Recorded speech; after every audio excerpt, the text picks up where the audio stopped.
Good morning. I am excited to do a couple of Friday facts today. These may be the last ones, I'm not sure, but I'm really excited about a couple of facts, and stick around to the end because I have a little announcement I want to talk about too.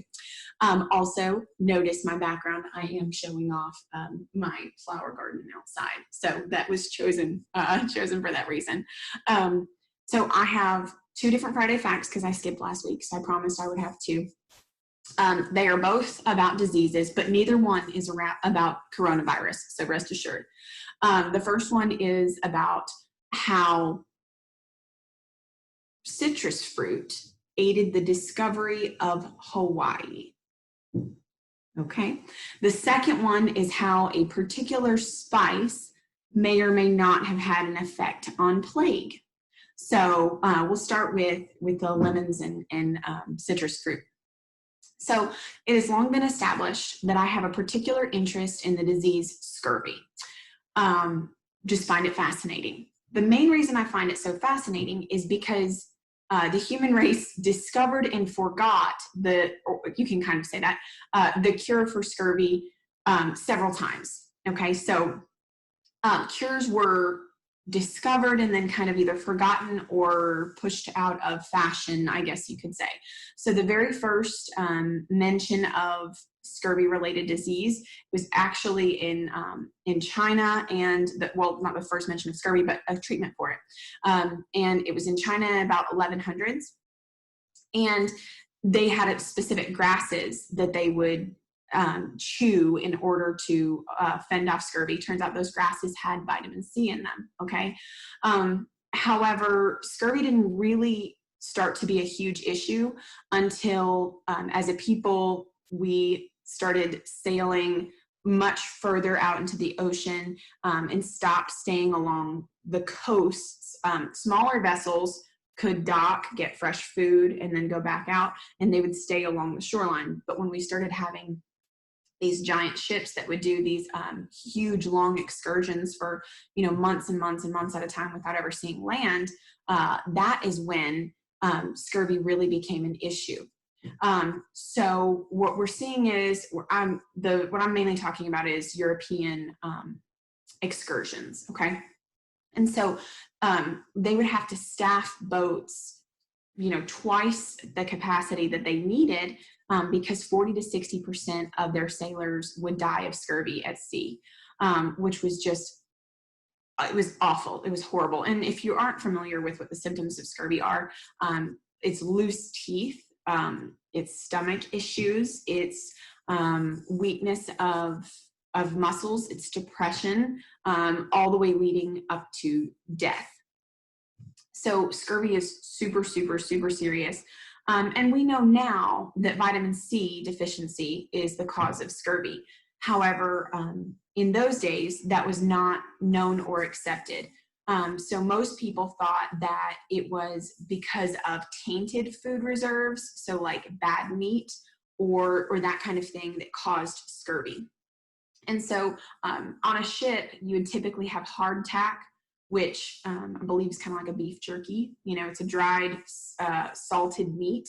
And then you would have like ship's biscuits. And the biscuits were essentially they were not biscuits. They were hard little cakes that were made out of flour and water and baked to the point where they could exist for years without significant mold or mildew.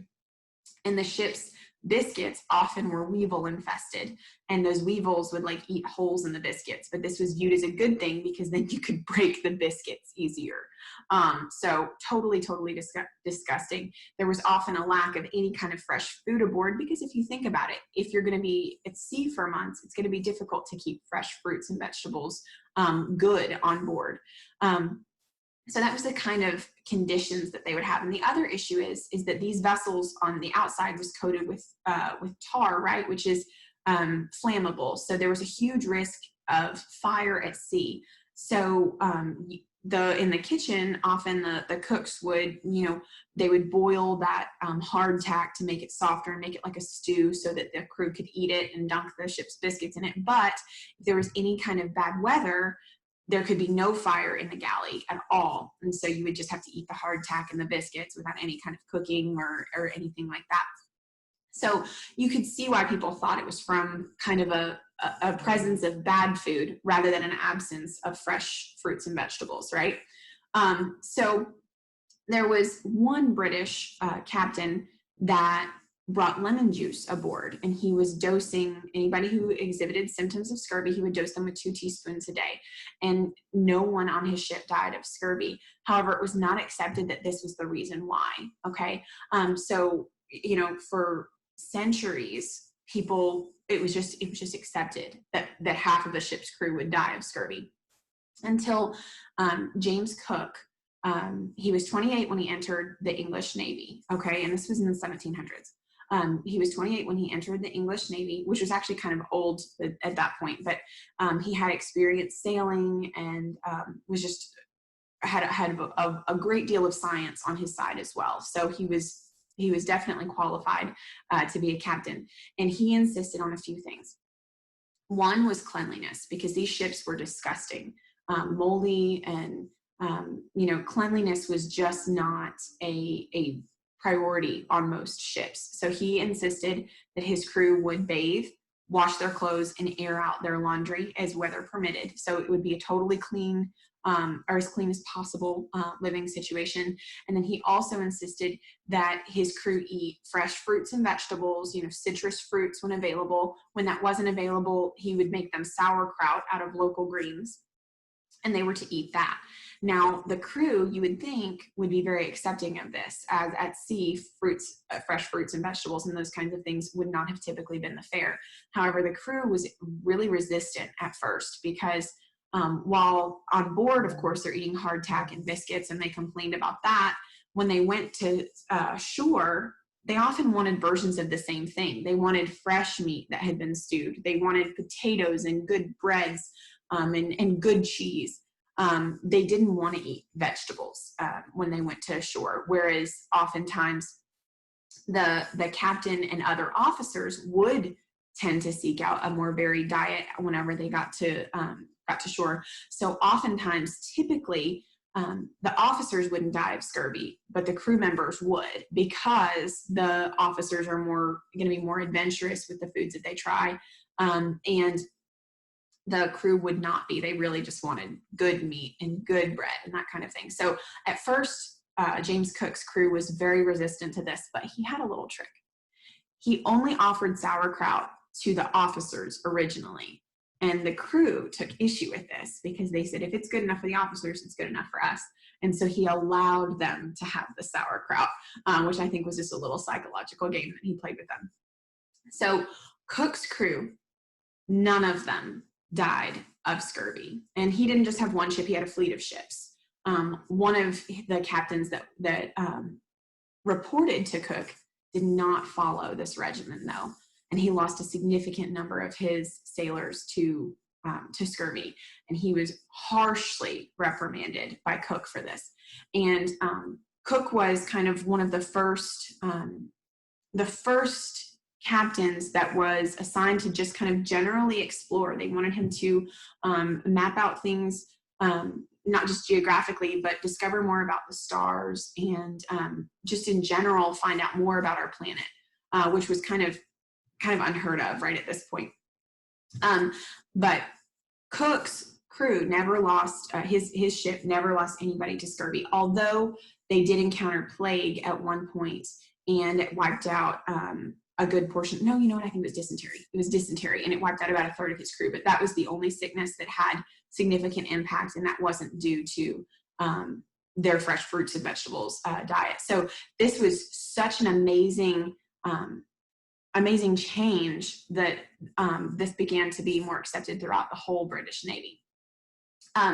So his crew, once their boat hit something, and there was a giant hole in the hull, and it was this horrible storm, and they had to work day and night in order to repair this hole to be able to get to shore and then do a permanent fix. And my understanding is, like, they would take a sail and pull it outside, kind of outside the boat and over the hole to block the hole. So the water couldn't get in, and then they could get it to shore and fix it permanently. This was excruciating work. I mean, they were pumping water out of the ship super, super fast. They were trying to get the sail over it. And if he had had scurvy afflicted members, this would not have been efficient. This would have not been possible, right? They would have certainly died at sea. But they were well, and they were able to do it, and it was totally fine. Not long after that, his crew was the first to discover Hawaii and establish that. So really, really exciting. So basically, vitamin C led to the discovery of Hawaii. I mean, that's what I take away from this. But I just think that's really, really cool. The other thing is the East India Trading Company during this time was very, very powerful and had control of a lot of different trade, right?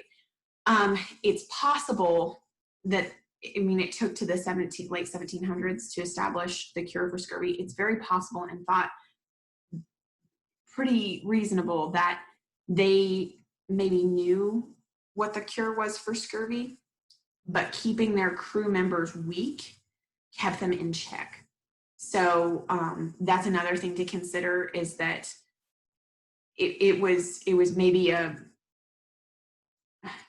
took 600 years from Chinese discovery until British use of basically vitamin C, that maybe they were doing that for political reasons to continue to have control. So that's pretty sketchy. And as much as I hope that's not true, I think it might be. So eat your vitamin C. Now, I also want to talk about, I promised that we would talk about a particular spice. So you know that much of, well, even the discovery of North America by Christopher Columbus, right? He was looking for a shorter trade route in order to get to the spice industry, make a faster trade route and cut off other routes and get to spices faster, because it was a huge, huge industry. Spices were. The big ones were peppercorns, nutmeg, and nutmeg and mace are related, cloves. And those were the big three. They were spicy. And the reason why these were so prominent during this time was, let's go back to the food sources. Okay, so sometimes it was difficult to preserve foods and to keep them, like refrigeration was non-existent, right? So if you slaughtered an animal, it was very likely that before you could eat all of that animal, it would start to become rancid. So there were two things that spices were really good for. One, they had the potential to help preserve food. And the other thing is, a lot of times they did salt preservation. So in order to keep the food fresh, they would salt it, but then the food tasted really, really salty. So they would use the pepper, the nutmeg, etc., to make that food taste less salty. It just like reduced the appearance of the salt. Still there, but it just tasted less salty.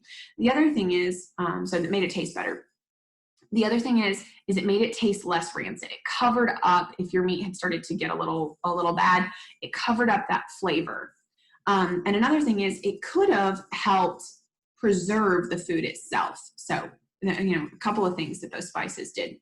They were super, super important for flavoring foods, et cetera, during this time.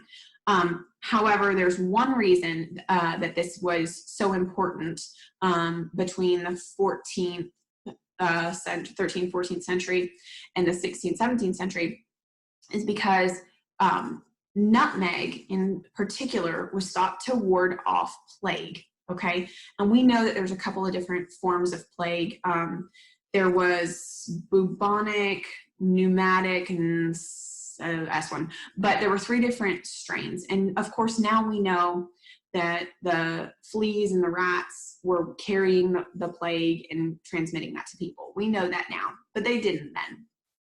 And so they were looking for ways to prevent and treat plague. And so they thought that wearing a nutmeg around your neck would prevent plague. Now let's break this down. One, could it have been superstition? Absolutely, it could have been superstition.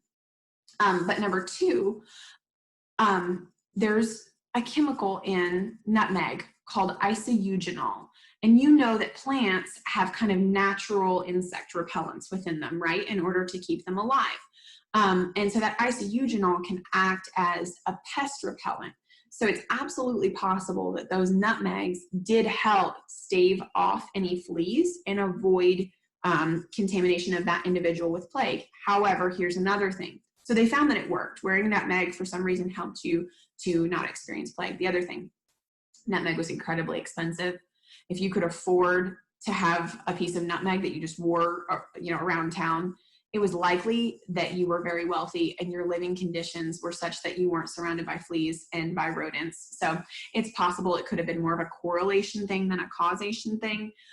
But the people who wore the nutmegs didn't tend to have a lot of plague. So nutmeg and other spices could have helped stave off plague.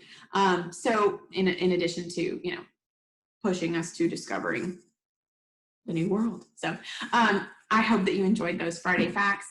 And they both of those facts came out of a book called Napoleon's Buttons. And it's a strong recommend. I'm in the process of reading it. I'm listening to it on Audible, reading it for the second time. It's really awesome. It shows how particular chemical compounds and elements shaped history, which if you like my Friday facts, that's usually what they're about. However, I kind of don't recommend listening to it on Audible because the person that narrates it's kind of boring. I think it would be more exciting to actually read, but I don't have time. So do that. Read Napoleon's Buttons. Phenomenal book. And the other thing is you understand the chemistry behind these things. So there could be drawings and things like that, which you will understand. I promised an announcement, and so I'm going to give you an announcement. I have really loved this year with you guys. We're drawing close to the end. Next week is the last week. It's just going to be a review week, so anything that you need to go back and redo or anything like that will be what next week is for. I believe Thursday of next week is the last day of school. I just want to say goodbye to you because the year is kind of ending. And I also want to give you a heads up that I will not be returning to school next year. I've decided to make a career transition. My husband and I own a construction and demolition company. So I'm going to be working at that full time just to kind of be able to spread my time more efficiently between that and my children and everything like that. So it was a really tough decision to make because I love all of you so much. Of course, I know you won't be in my class next year, but I love all of you so much and I do love my job so much. But I just wanted, it's something I would have told you if we were in class. So I just wanted to share that with you guys and let you know how much all of you have meant to me. I love you so much. I'm so proud of the work that you have accomplished this year. And I know that you're going to go on to do great things. Okay. I miss you guys. Have a great day.